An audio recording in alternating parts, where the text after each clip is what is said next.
안녕하세요. 결혼한 지 8년 만에 이혼한 30대 여성입니다. 솔직히 이혼을 결심하기까지가 쉽지만은 않았어요.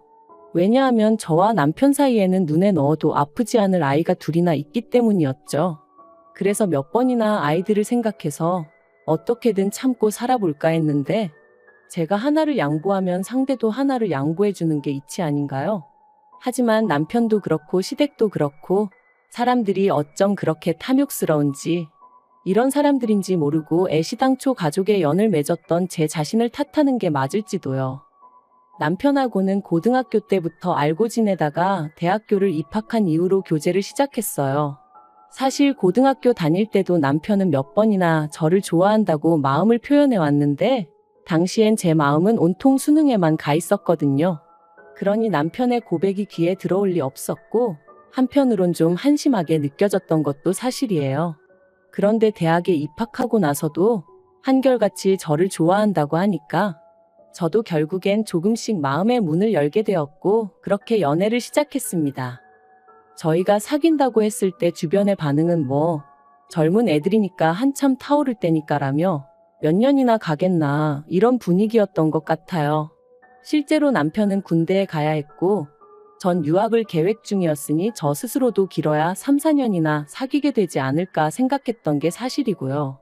하지만 예상과 달리 저희의 사이는 시간이 갈수록 더더욱 견고해져 갔고 그렇게 자그만치 10년을 만나게 되었습니다. 오래 사귄 커플들을 보면 헤어졌다 만났다 하는 일도 많던데 저희는 그런 것도 없었어요. 그래서 언젠가부턴 주변 사람들도 저희 둘이 결혼하는 건 너무나 당연한 일이라고 생각하는 눈치였고 저 또한 결혼을 하게 된다면 남편과 하는 게 맞다고 생각하게 되었죠. 그런데 그 무렵 일이 터졌습니다. 사실 남편은 대학을 졸업한 이후로 줄곧 아버님과 같이 사업을 하고 있었어요. 아니 정확히 말하자면 아버님이 운영하시는 사업을 나중에 남편이 물려받는 조건으로 아버님 밑에서 일을 배우고 있었죠. 남편은 그냥 다른 사람들처럼 회사에 들어가 직장 생활을 하고 싶다 했었지만 아버님이 남주기 너무 아까운 사업이라 그렇다며 하루는 남편을 어르고 달래기도 하셨다가 또 다른 하루는 윽박 지르기도 하셨다가 한마디로 싫다는 남편을 어거지로 끌고 가셨던 거나 다름이 없었어요. 그런데 그렇게 아버님 사업에 남편이 같이 하기 시작하고 얼마 되지 않아서부터 일이 잘 안 풀린다 어쩐다 하는 소리가 들려오더니 급기야 저희가 본격적으로 양쪽 집안에 인사드리고 결혼 허락을 받기 시작한 무렵에는 폐업 이야기가 오갈 만큼 상황이 악화되어 있더라고요. 상황이 이렇다 보니 저는 남편에게 아버님 회사에서 나와 지금이라도 다른 회사를 알아보라고 조언했습니다. 하지만 남편은 자기까지 포기해버리면 아버님이 쓰러지실지도 모른다며 쉽게 결정을 내리지 못하더군요. 그리고 이런 모습을 저와 함께 옆에서 지켜보시던 친정부모님은 우유부단한 남편이 마음에 들지 않는다며 저에게 이 결혼을 꼭 해야 하겠냐 하셨습니다. 헤어지란 소리는 아니지만 그래도 일단은 상황을 지켜보자면서 말이죠. 제가 참으로 어리석었던 게 친정부모님은 사실 저를 생각해서 하신 말씀이셨고 이 세상에 저희 친정부모님보다 저를 더 생각해 줄 사람이 누가 있겠어요.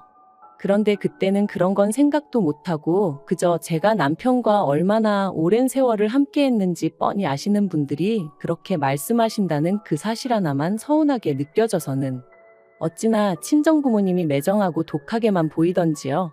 뿐만 아니라 목이라도 났던 건지 이런 시기일수록 제가 남편 곁에서 힘이 돼줘야겠다 싶대요. 그래서 제가 남편과의 결혼을 허락해달라고 단식투쟁까지 시작했답니다. 돌이켜 생각해보면 정말 한심하기 짝이 없었어요. 그래서 결국 친정에서 1억 8천 주고 아파트 한 채를 해주셨습니다. 혼수는 전부 제가 모아뒀던 돈으로 해결했고요. 그나마 이것도 받았다고 표현해야 하나 싶은데 결혼식은 양쪽 집안에서 반반씩 부담해 주셨으니 시댁에서 아예 아무것도 안 해주신 건 아니네요.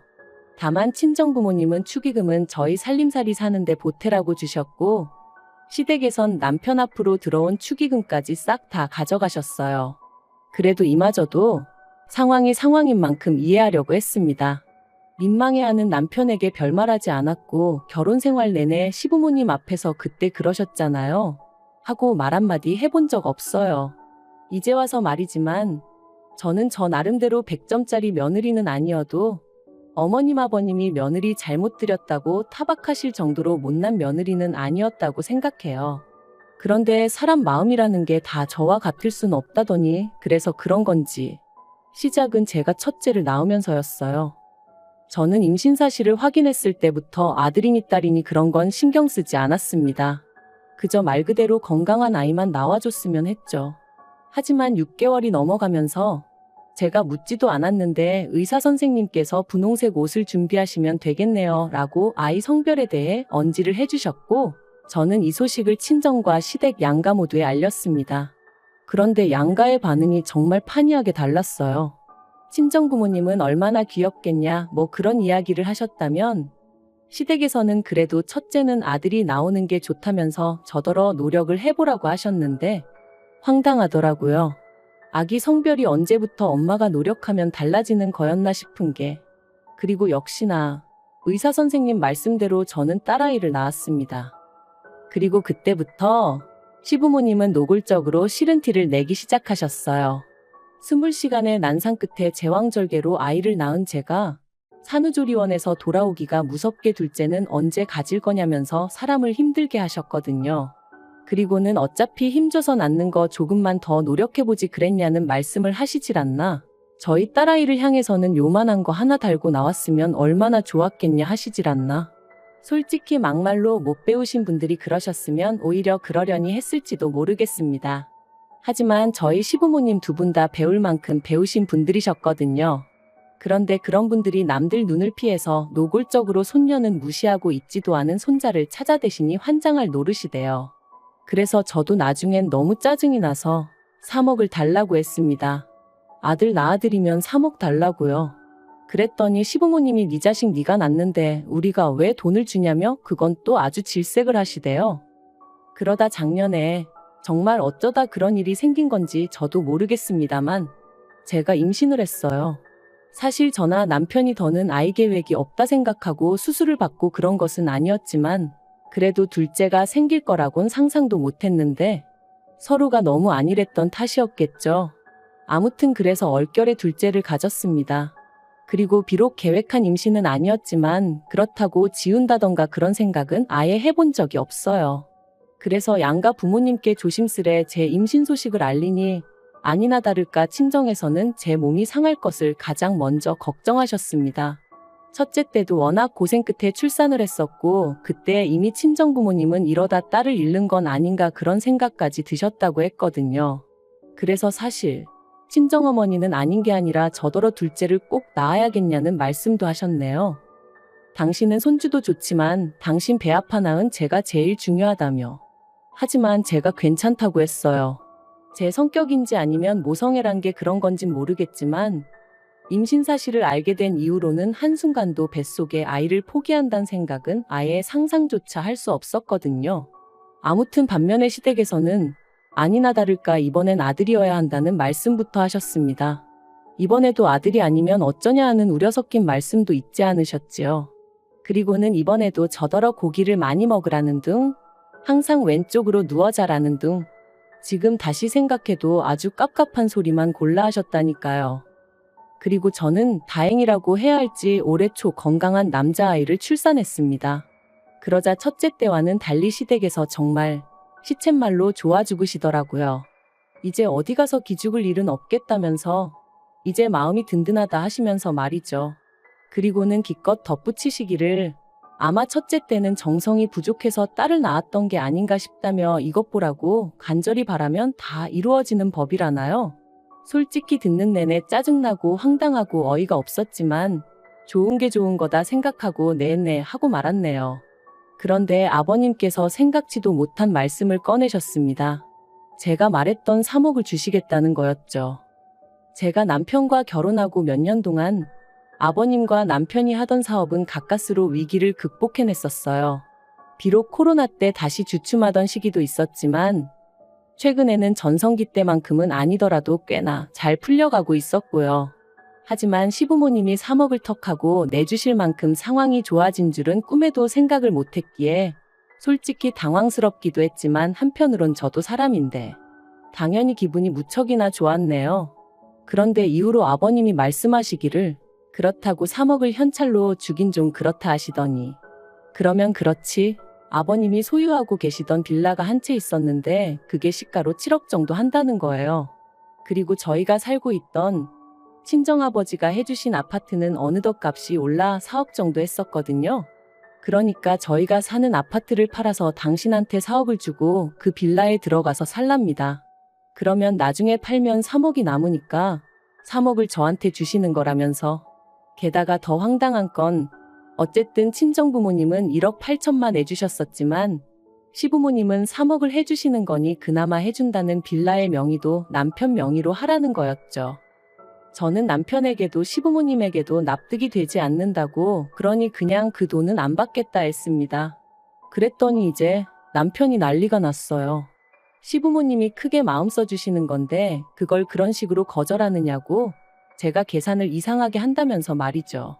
그리고는 덧붙이기를 공동명의가 뭐가 그렇게 중요하냐면서 자기랑 저랑 세월이 얼만데 그까진 명의가 뭐가 중요하냐고 앉은 자리에서 3억을 그냥 날릴 셈이냐 뭐 그러더라고요. 하지만 제 입장에선 솔직히 아버님은 7억이라지만 집이라는 게 원래 엉덩이 밑에 깔고 앉아 있는다고 돈 되는 게 아니잖아요. 그것도 누가 사줘야 돈인 거고. 그리고 7억도 뭐 누가 정말 7억을 줘야 주는 거지.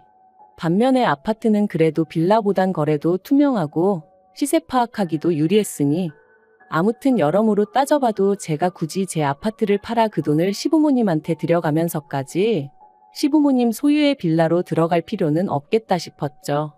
그리고 말이 나왔으니 말이지만 그렇게 빌라를 저희에게 파셔도 어디 가서 저희한테 돈 받고 팔았다고 말씀하실 분들이 아니었어요.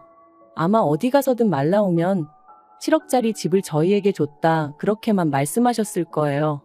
안 봐도 뻔한 이야기였죠. 그래서 그냥 더는 설명할 이유도 없다 싶어 안 받을 거라고 했던 거고요.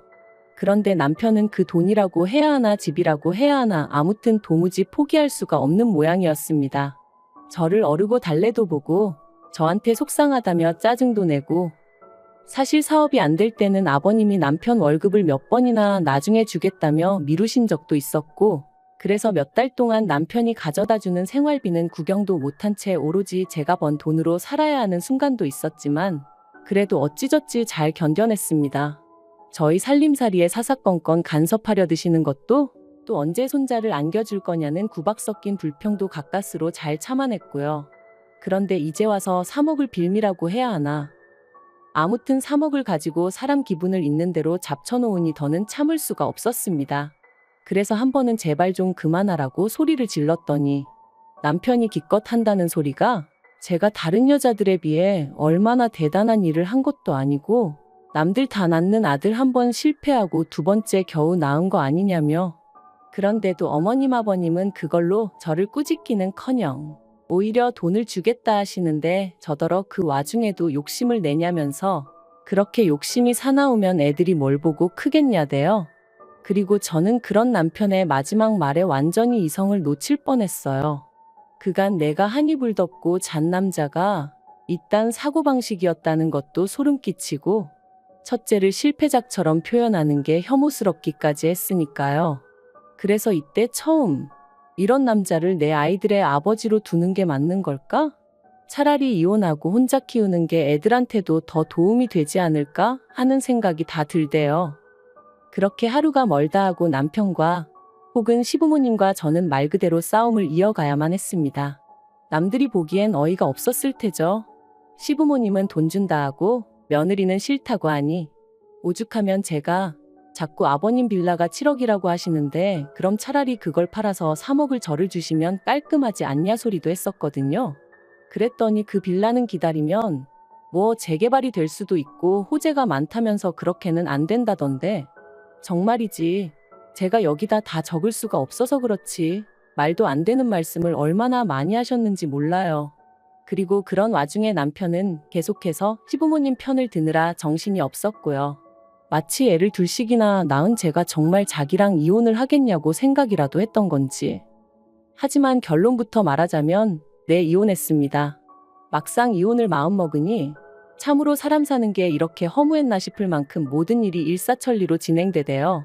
재산이나 마나 제가 결혼할 때 친정아버지가 제 명의로 해주신 아파트라 그건 뭐 남편이랑 나눌 이유가 전혀 없었고요. 아이들의 양육권 또한 마찬가지였어요.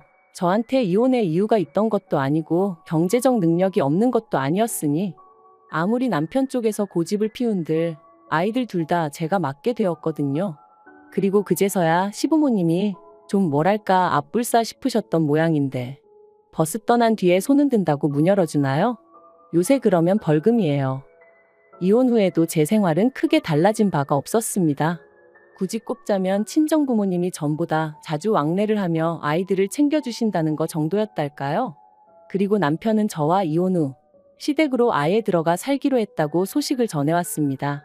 아주 저 보란듯이 아버님 사업을 자기가 세계 1등으로 만들 거라며 후회하게 만들어주겠다길래 꼭 그렇게 해달라 했어요. 저한테는 좋을 게 없지만 그래도 애들 입장을 생각하면 아빠가 망하는 것보단 잘 되는 게 나은 거니까요.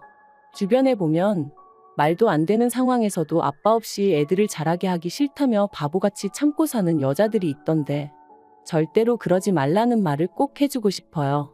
누가 당신 인생을 대신 살아주는 것도 아닌 만큼 결단을 내려야 하는 순간에는 사소한 한두 개의 사실에 얽매이지 말고 주체적으로 결정을 내리고 자기만의 길을 개척해 나가라고 말이죠. 그리고 한 가지 더 말하고 싶은 건 남편이나 시부모님이나 동계산 그따위로 하지 말라는 거예요. 눈 가리고 아웅도 아니고 내가 무슨 3살 먹은 어린애인 줄 아나. 도둑놈 심보가 따로 없던데 인생 그렇게 살지 말아요.